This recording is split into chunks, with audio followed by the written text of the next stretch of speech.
Tuesday, July 16th.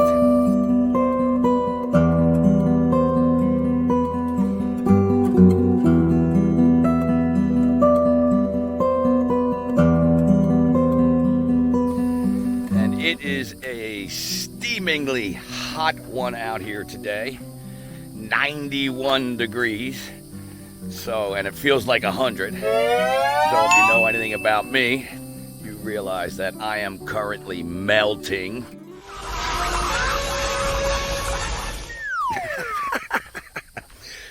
But sorry I've been away for a bit.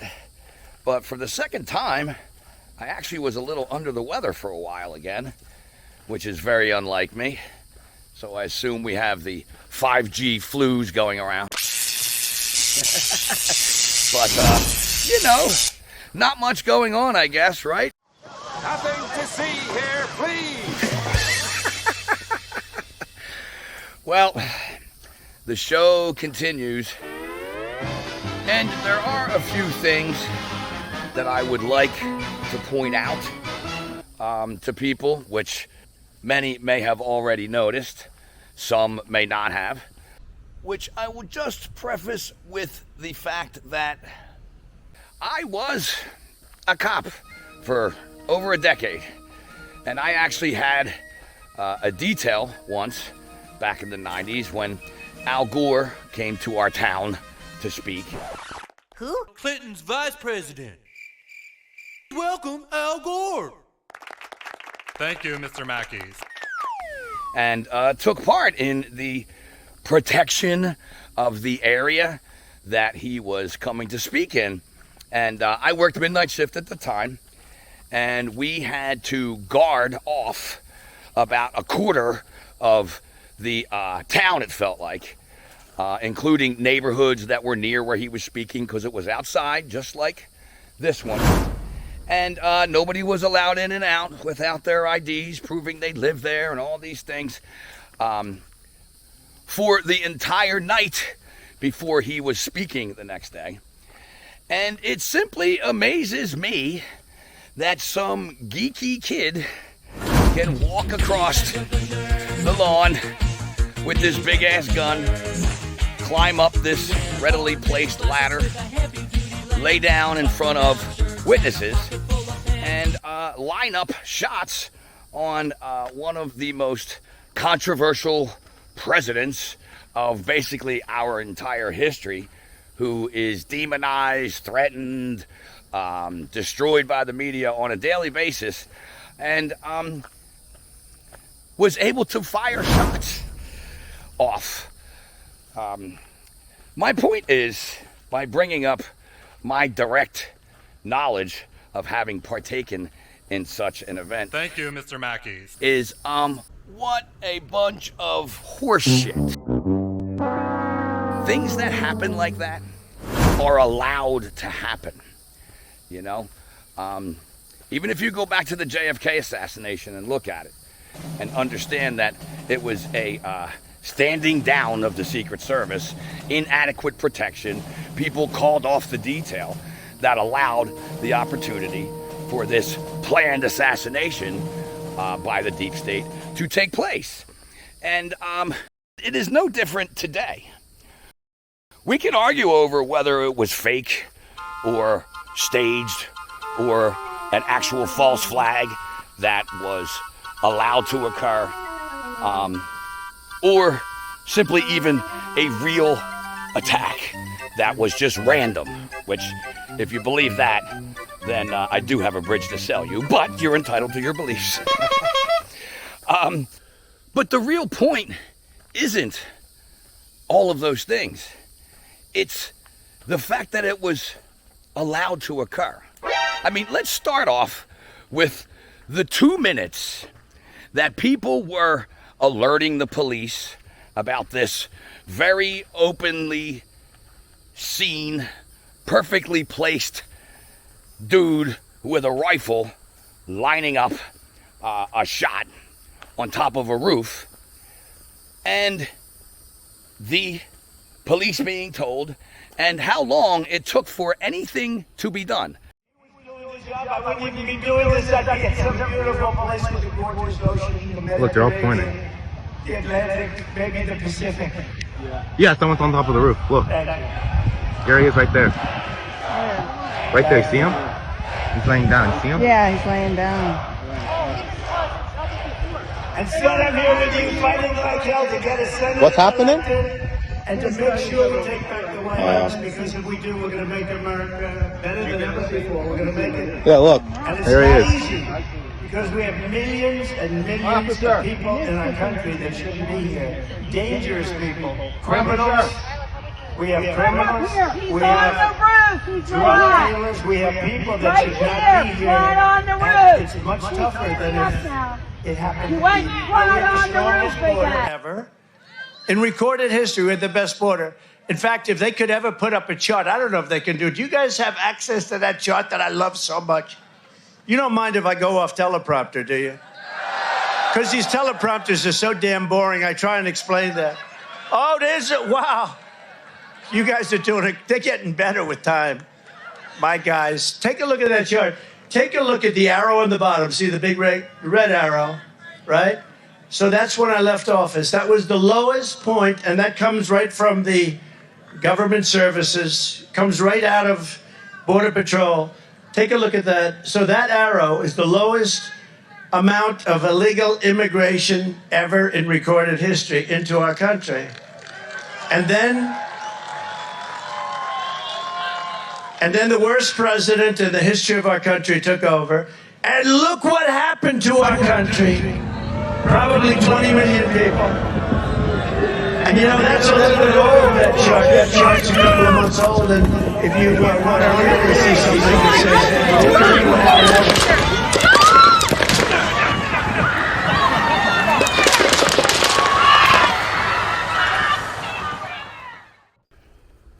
says, Now, if you know anything about how this training actually takes place, this is in no way a situation that would have been responded to in this way unless they are all completely incompetent or they were given stand-down orders.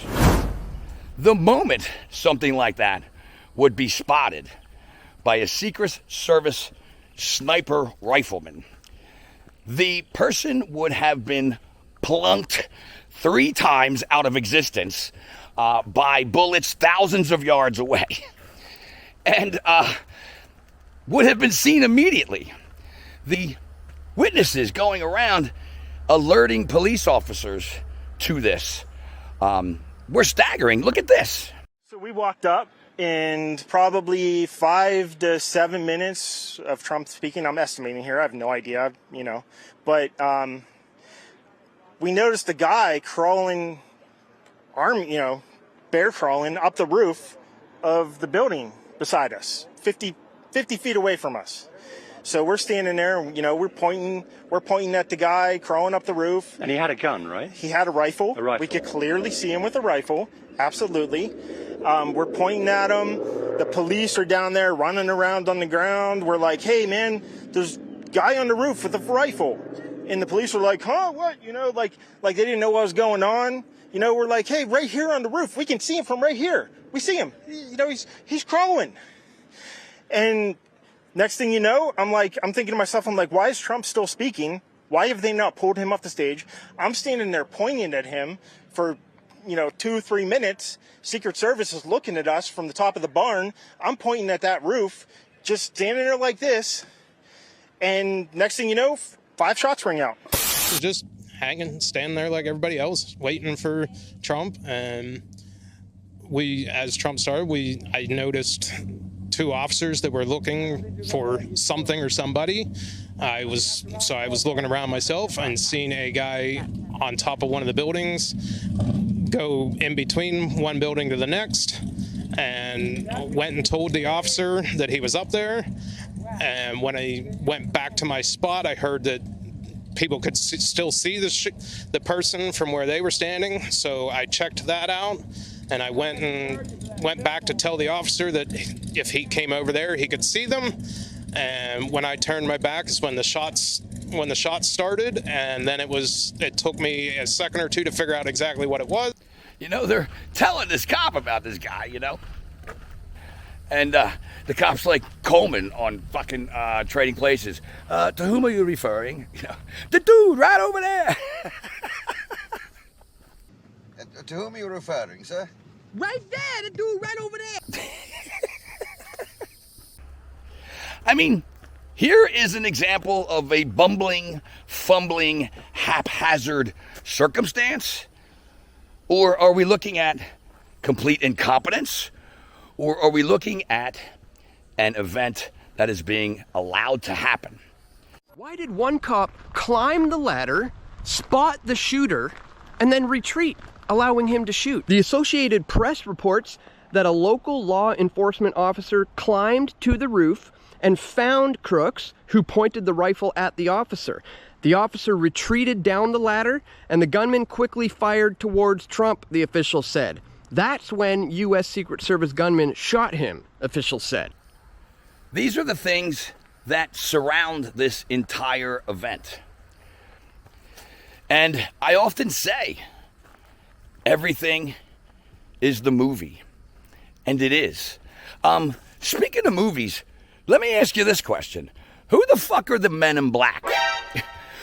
Who are these guys standing there, not sitting down, no fear of bullets? They must be from the planet Krypton, I guess.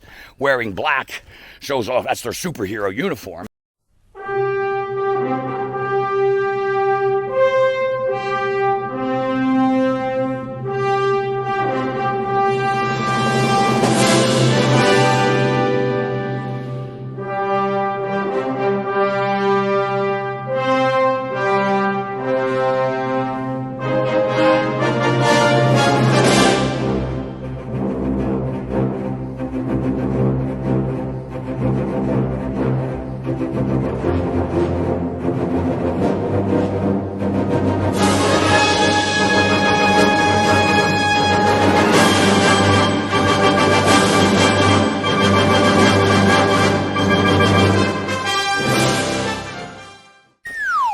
There are so many red flags running through this event that no matter what you believe occurred, must raise question as to what the true motivation here is for this to have been allowed to occur. And if you don't know by now that it is about division, it is about creating maximum division, total opposite polarities of one stage of hatred on one end toward the other stage of hatred at the other end, and vice versa, to create as much chaos as possible to bring about the civil war that these globalists want to invoke in this country. To communicate. And I got news for you. By the way it's looking, they're going to get it. I mean, there's no reason for them to even change their playbook, because they have done this same shit all through history in order to conquer nations and take down nations from the inside. Yet, people do not seem to recognize this pattern. So there's no reason for them to change tactics now. And of course, this has caused the exact emotional response that this problem was meant to cause.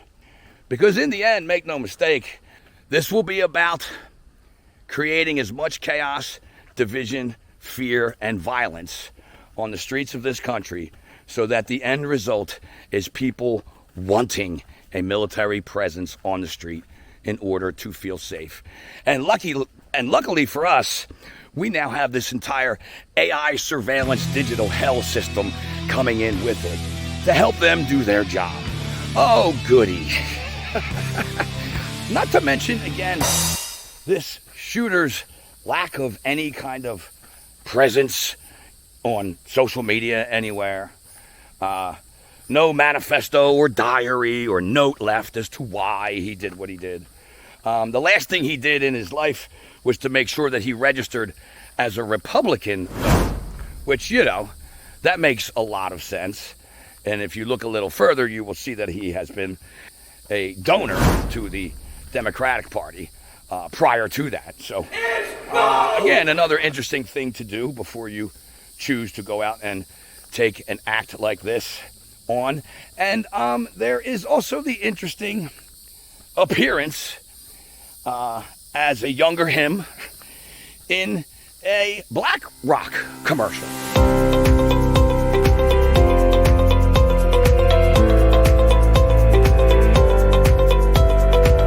What the fuck?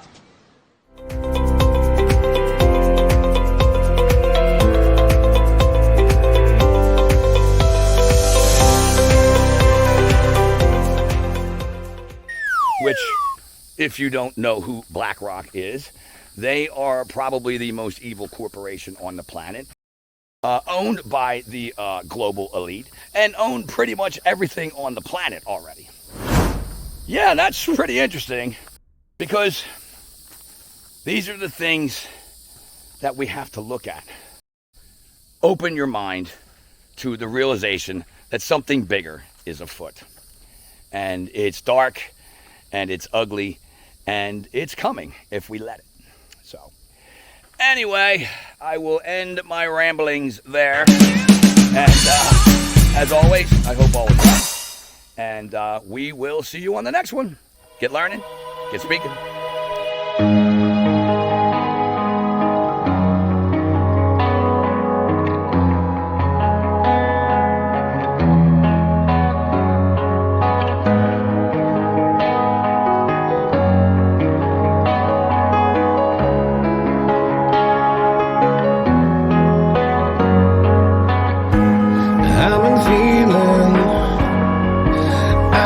Control.